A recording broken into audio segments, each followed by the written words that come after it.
The Larapinta Trail is famous for its 100-kilometer-an-hour ridge winds and freezing desert nights.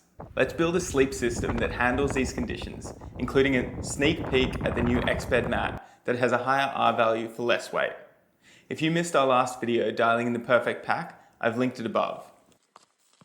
At the beginning and end of each section of the Larapinta, you'll end up at a shelter which has 2 sleeping platforms. These shelters are why some people will say that you can get away without a tent on the Larapinta Trail. While this is technically true, and cowboy camping is pretty popular, even up on the ridgelines. In fact, in good weather, I'd recommend it, but I'd still highly recommend taking a tent in case it's wet. Even a small chance of rain means that without a tent, you might need to change plans, and this could mean you require a big day to catch up. While the weather on the Larapinta is more likely to be incredibly hot and dry, meaning that water and shade can be the most important safety considerations, it does still get cold overnight, and the weather can always turn. That's why your shelter and sleep system are still incredibly important safety items, as well as dictating your comfort on the trail. Now, before I get into the best tent for this specific trail, I want to caveat a few things. Tents are one of the biggest investments you'll make in your hiking setup, so when considering buying one, you should absolutely think about what your needs are for the majority of conditions rather than just for this one hike, and then make your decision accordingly. They're also a classic example of generally getting what you pay for. I do recommend a budget option, but this option is cheaper in part because you need to make up for the less material involved in its construction with knowledge. But I'll get properly into that shortly. I'd recommend not cheaping out on your shelter without doing plenty of research first. Okay, let's get into it. There are 2 main types of tents, freestanding and trekking pole tents.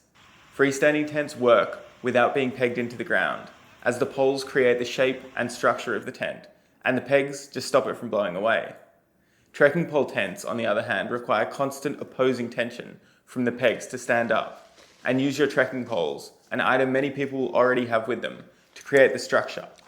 This can save weight and is considered a more efficient use of your gear, as the poles can be used for multiple purposes. There are also semi-freestanding tents, which use specific poles but still require staking to hold their shape. These can be a great compromise, but can also end up having the cons of both, with minimal benefits. For simplicity, I'm not going to cover these in depth, because I think if you have the skills to pitch a tent well, you may as well save the weight and money and go for a trekking pole tent. And if you don't, then you'll still struggle with this type.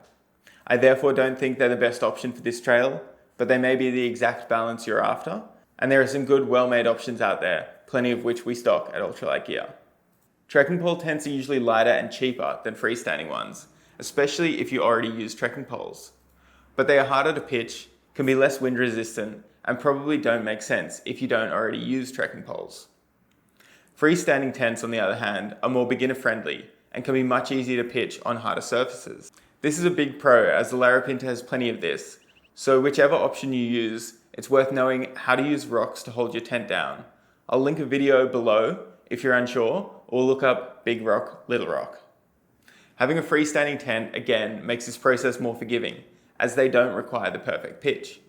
Although in windy conditions, using the guy lines and setting up your tent as securely as possible is a very good idea, and you're much better off doing this in the light when you set up camp than having to try and do it when you're half asleep in the dark.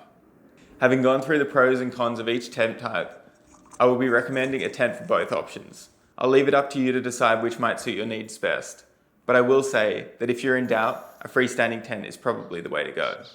As I briefly mentioned earlier, while this video is specific to the Larapinta and some of my recommendations are tailored for this, it's worth considering which tent will best suit your needs in the long term, as they're a big investment and one that should last many years if chosen correctly and looked after. If you'll be planning lots of hikes in Tasmania, for example, a freestanding tent may be a better option, as it's much easier to pitch on tent platforms. My recommendation for a freestanding tent for the Larapinta would be either the Dragonfly or Dagger tents in the Nemo range, with the Dragonfly being lighter and the Dagger being a fair bit roomier. These 3-season Nemo tents offer a great compromise between being lightweight, comfortable, and protecting you from the elements, and are reasonably priced, ranging from around 900 to 1100 AUD. The Mont Moondance is a slightly heavier option, but it's a tent that I would highly recommend for a lot of other Australian conditions due to its superior waterproofing, wind resistance, and durability. If you're a keen adventurer who's after an extra strong and waterproof tent for 3+ season use outside the Larapinta, this would be my pick for you. These are around 800 to 1000 AUD, which is great value for what you get. It's worth noting that sometimes the number of people tents claim to sleep is not very generous, so whichever option you decide on, look into what people are saying online about it space-wise, and consider if sizing up to have extra space is worth the extra cost and weight to you. If a trekking pole tent is more up your alley, the 3FUL Lanshan is a super affordable budget pick. It comes in the regular and pro versions, with the regular being double-walled and the pros saving some extra weight as a single-wall tent. Both are great options, but the pro adds the need to pitch it even more carefully to avoid condensation. It also requires seam sealing, which isn't a hard job, but does take a bit of time and knowledge. They start at 225 AUD for the regular one person and 350 AUD for the pro 2-person. This tent manages to stay so cheap due to the lack of poles, and things like the seam sealing are left to you.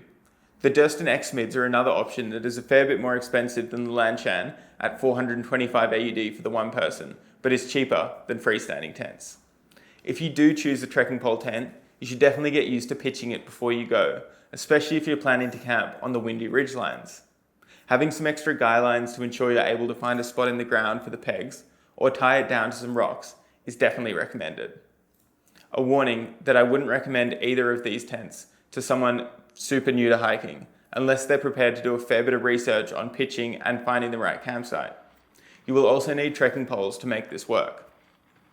If you're planning your next big trip, subscribe for more info on how to actually use this gear in the wild. Let's get into sleep systems. Whatever setup you choose, it's important to know how to layer and set yourself up for a good night's sleep, especially if it's colder than you expect and you need to maximize your warmth. I'll cover layering properly in another video in this series, so stay tuned for that, but ensuring you have a warm and dry set of clothes at camp is a must.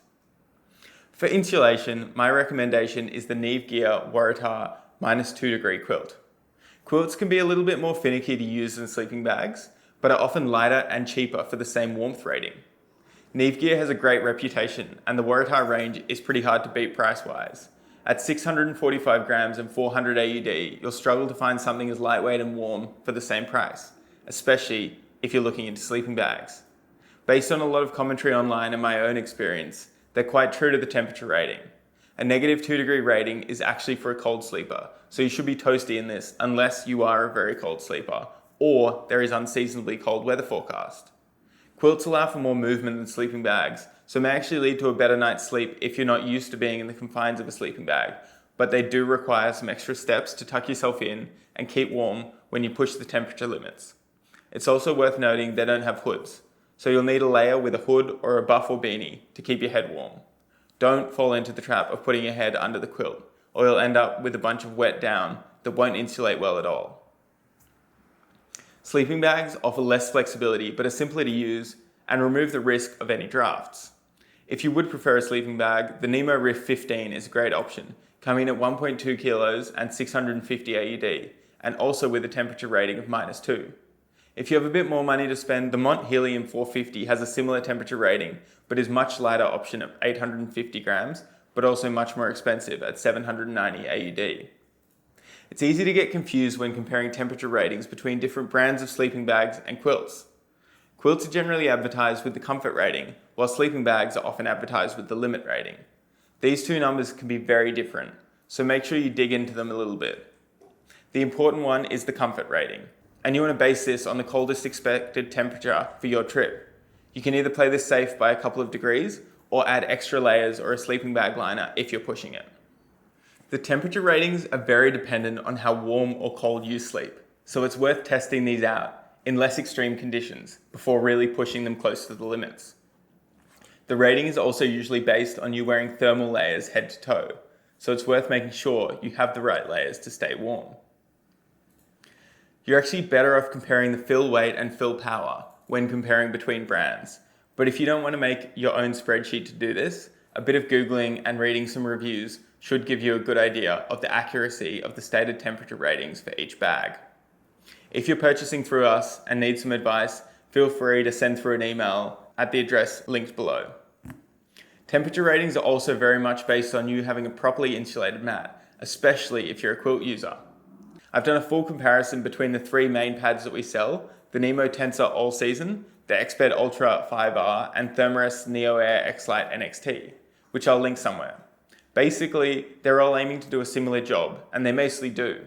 The Xped comes in the cheapest, the Thermarest is the lightest but costs the most, and the Tensor is, in my opinion at least, the best across all the categories.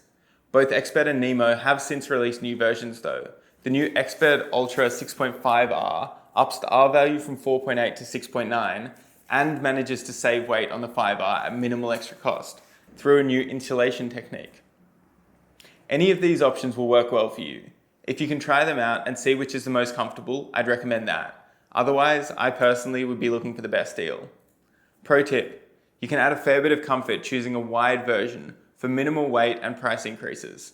But watch out for my point earlier if you'll be squeezing into a tight tent. Some two-person tents won't fit two wide mats next to each other. Many people choose not to use a pillow and instead fold spare clothes or put them in a stuff sack to do this job. I personally think the 100 or so grams extra is worth its weight in gold, as a good night's sleep can make a big difference to your experience on trail. And at the end of the day, you're there to have fun, right? The Nemo Philo Elite is my top pick for comfort without the bulk of the bigger options. But everyone is different, so we have plenty of options to choose from. If you can test a few out, I'd certainly recommend that you do. Sleeping is one part of the comfort scenario. What's on your feet is the other. Next up, how to choose the right footwear for the Larapinta Trail.